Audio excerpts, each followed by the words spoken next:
Hey guys, welcome back to World Mechanics. Thank you guys for watching and subscribing to the channel. Today will be super helpful video to any of you having a Kia Optima and you need to remove or replace rear ABS sensor, also known as wheel speed sensor. We'll explain where it's located and what needs to be done to replace them. It's pretty easy, but also if you replace it and you still have that problem, we will explain what else can cause that. So make sure to stay until the end. All that will be covered in this video today.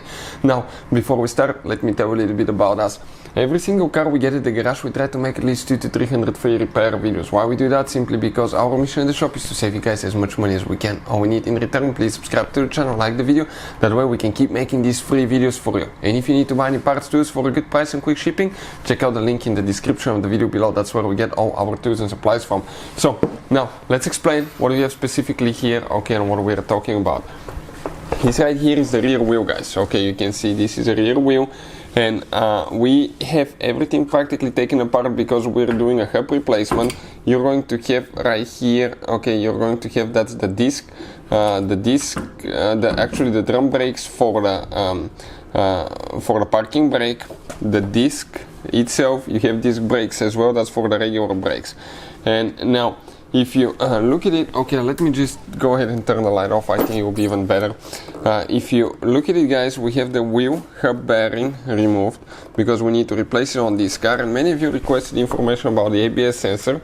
You don't need to take anything apart. If you come right here on the side, okay, that device right there, that's your ABS wheel speed sensor right there. Now, with the thing removed, okay, we can actually show you how it works before we explain, okay, how to remove it. You can see that's a sensor.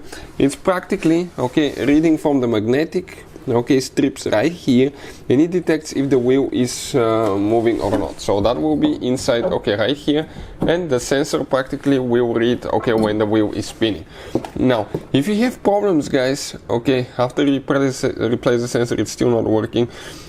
You may have a damaged piece right here, okay, or you have contamination with dust, dirt, or mud inside, so it needs to be cleaned, okay.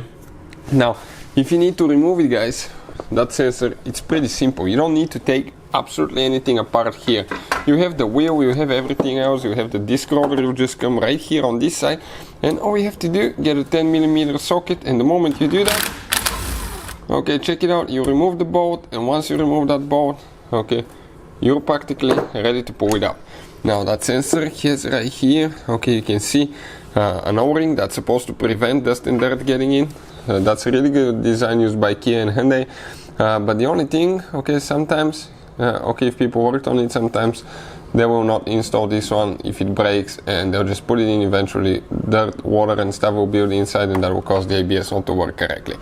Next, if you need to just replace it, you need to unhook it. You have a few bolts, one there, and then it goes to the trunk. All we have to do, remove the cover and disconnect it. But in today's video we want to show you the location and how it works. Hopefully the video will be helpful. Thank you for watching and see you next time.